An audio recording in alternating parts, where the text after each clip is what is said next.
행인들을 차로 들이받고 흉기를 휘둘러 14명의 사상자를 낸 최원종에게 법원이 조금 전 무기징역을 선고했다는 소식이 들어왔습니다. 수원지법 성난지원은 살인과 살인 미수, 살인 예비 등 혐의로 구속 기소된 최원종의 1심 선고 공판에서 무기징역을 선고한다고 밝혔습니다.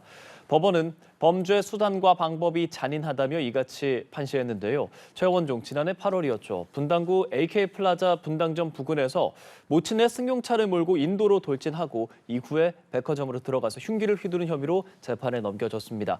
당시 차에 치인 2명이 병원 치료를 받다 숨졌고 12명이 다치는 일이 있었는데요.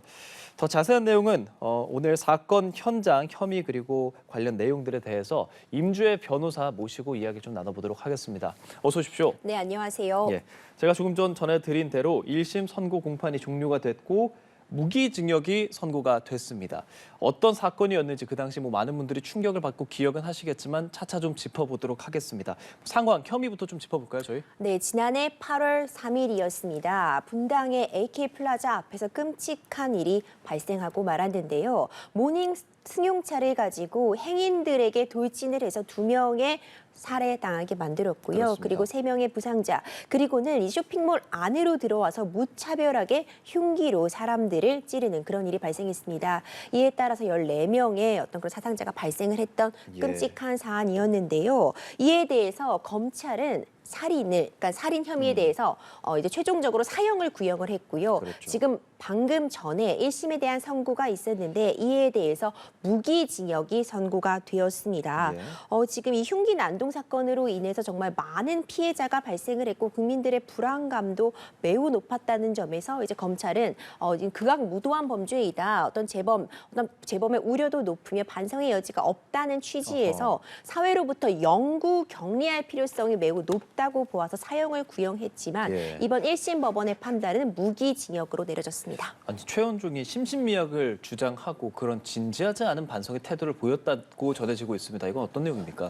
네, 정말 안타깝습니다. 저도 피해자 유족들의 그 인터뷰 내용을 보면서 정말 슬픈 마음을 금할 길이 없었는데요. 그렇죠. 이 부분에 대해서 진정한 반성의 의사가 없다 이런 내용들이 재판을 통해서 계속 진행이 되었습니다. 최원종 같은 경우에는 실제로 직접 주식 투자를 한다거나 컴퓨터 프로그래밍을 하는 등 충분히 어떤 지적 능력을 가지고 있었다는 그런 증거도 발견이 되었었거든요. 그리고 뿐만 아니라 인터넷으로 직접 심신미약을 검색한다거나 칼을 빨리 꺼내는 법 등을 검색했던 그런 사정까지도 확인이 되었는데요. 이와 관련해서도 본인의 범행에 대해서 말도 안 되는 이야기라고밖에 볼 수가 없는데 어떤 스토킹 조직이 나를 지금 미행하고 있다. 이에 따라서 이에 화가 나서 이런 범행을 저질렀다. 이런 이야기를 하기도 했어요.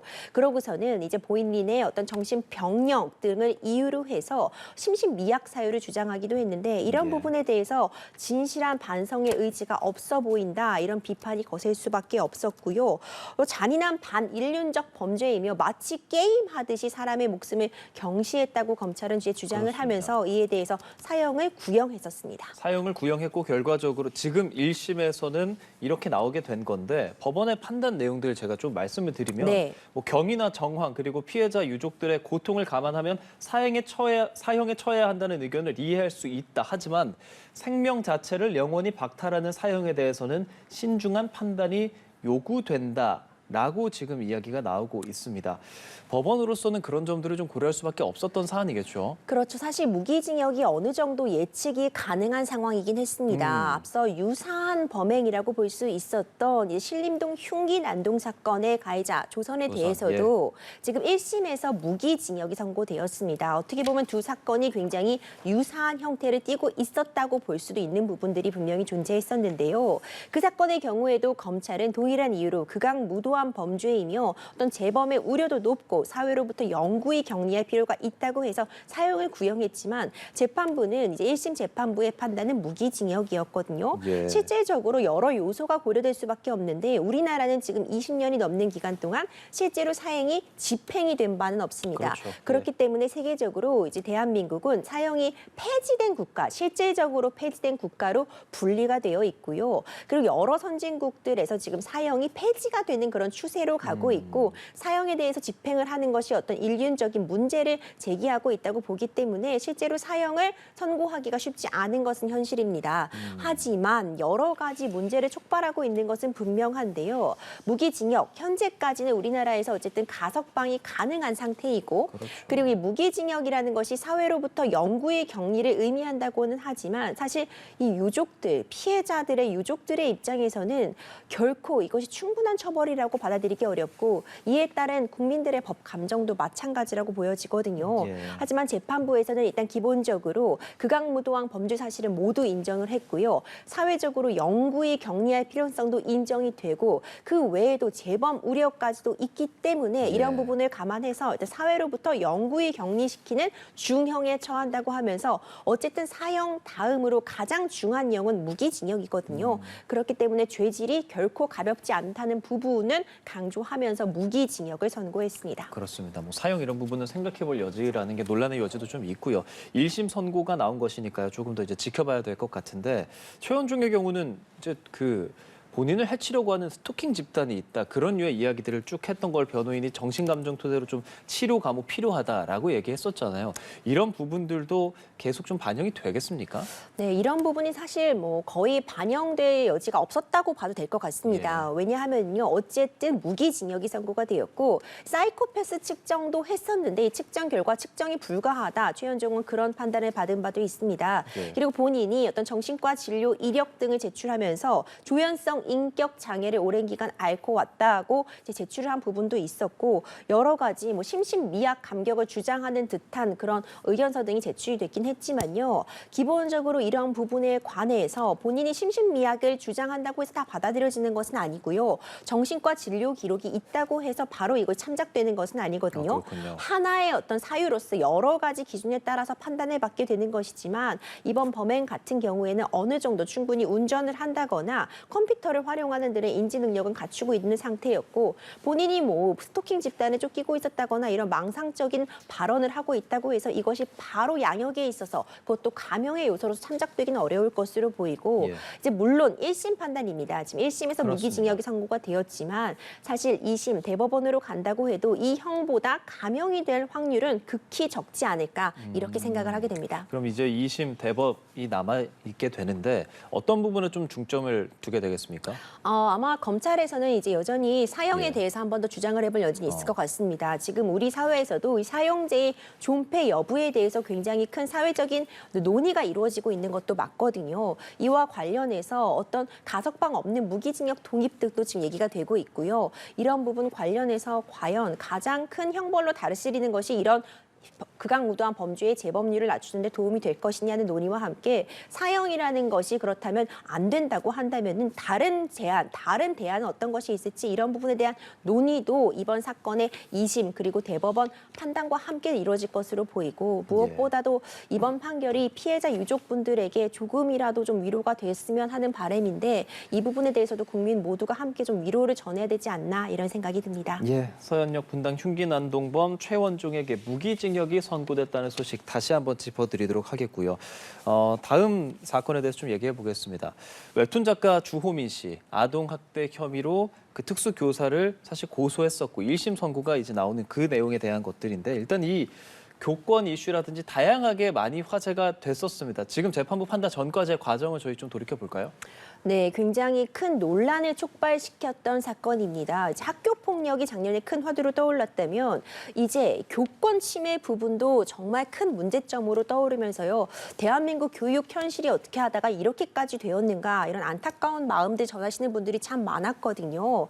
이번 사건 좀 간략히 살펴보자면요. 이 주호민 씨 유명 웹툰 작가죠. 이 예. 아들이 이제 특수학급에서 이제 공부를 하게 되는 과정에서 특수교사 선생님과 어떤 갈등 상황에 놓이게 된 것으로 보입니다. 그 가운데서 뭐 아동의 이 아이의 어떤 좀 문제 행동이라던가 이런 부분도 함께 문제가 됐지만 그건 일단 논외로 하고요. 예. 이번 사건을 좀 집중해서 말씀을 드려보자면은 이제 아이가 이 특수학급에서 이 특수교사 선생님과 함께 수업을 진행하던 와중에 좀 이상 행동을 보인다고 판단을 해서 주호민 씨 부부가 아이의 이제 가방에 녹음기를 넣어서 학교에 등교를 그렇습니다. 시키게 된 거죠. 그래서 이제 녹음이 되었는데 수업 중에 있었던 이 교사와 아동의 이 대화 가운데 일부가 적절하지 못했다. 이거는 아이에 대한 정서적인 학대에 해당한다고 주장을 하면서 아동 학대로 이 특수학교 교사 선생님을 고소하게 이르렀고요. 그에 대한 1심 재판이 어제 선고가 된 거죠. 맞습니다. 오늘 아침에 선고가 있었고요.